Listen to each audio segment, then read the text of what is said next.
Enggak. Karena saya bukan orang seperti itu. Saya bukan orang seperti itu.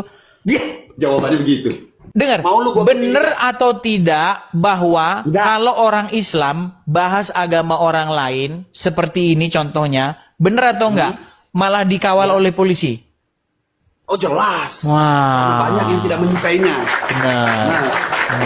Sekarang, bagaimana kalau ada orang Kristen yang bahas agama Islam? Tidak masalah. Ini buktinya ini apa? Itu menghujat dia. Menghujat dia itu namanya. Menghujat dalam perspektif siapa?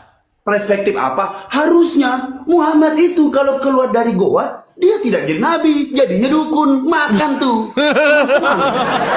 Teman-teman, kami ini kawan-kawan, dengerin. Kawan-kawan, saya tanggapi dulu.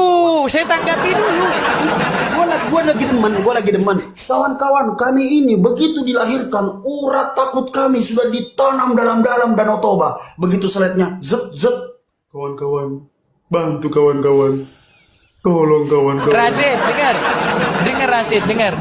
Makanya saya tanggapi dulu. Bisa saya tanggapi nggak? Gini loh Rasid.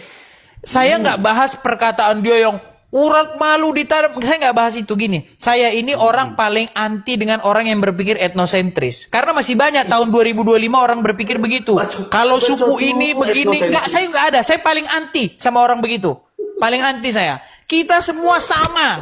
Mau Bugis, mau Jawa, mau Batak, mau Cina, mau apa, mau Arab. Sama kita warga negara Indonesia. Hak kita sama. Semua kita sama. Berdiri sama tinggi, duduk sama rendah. Nggak usah ngomong yang lain-lain. Sekarang kembali ke tema. Dengar. Dengar dulu. Dengar. Sekarang saya tanya sama kamu. Ini loh. Ini. Sama tinggi, duduk sama rendah. Dengar dulu ini loh. Kenapa ketika kami menanggapi, ketika kami membuat narasi-narasi, dibilang penistaan. Sementara kalau Zakir Naik bukan penistaan, tapi dakwah. Kenapa? Coba, kenapa? Karena dia membuktikan sesuatu, dia tidak pernah keluar dari konteks dan tidak pernah bernarasi. Kasih contohnya.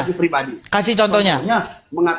Contohnya ketika saya balas hujatanmu tentang Nabi Muhammad SAW ketika kamu sudah overload, over kredit lah atau apapun itu, lu ngomong apa? Gue jawabnya apa? Buktikan, lu mau gue mengaku dan gue balikin ke lu, buktikan bahwasanya betul atau tidak Yesus itu tidak normal. Kira-kira bagus nggak gue nanya kayak gitu? Apa definisi normal itu apa? Loh, definisi normal itu adalah seorang laki-laki ketika menunjukkan kejantanannya, dia sudah dibilang bahwasanya dia adalah laki-laki yang sempurna. Kesempurnaan seorang laki-laki, dia bisa menunjukkan minimal bikin perempuan. Siapa yang bilang itu standar normal?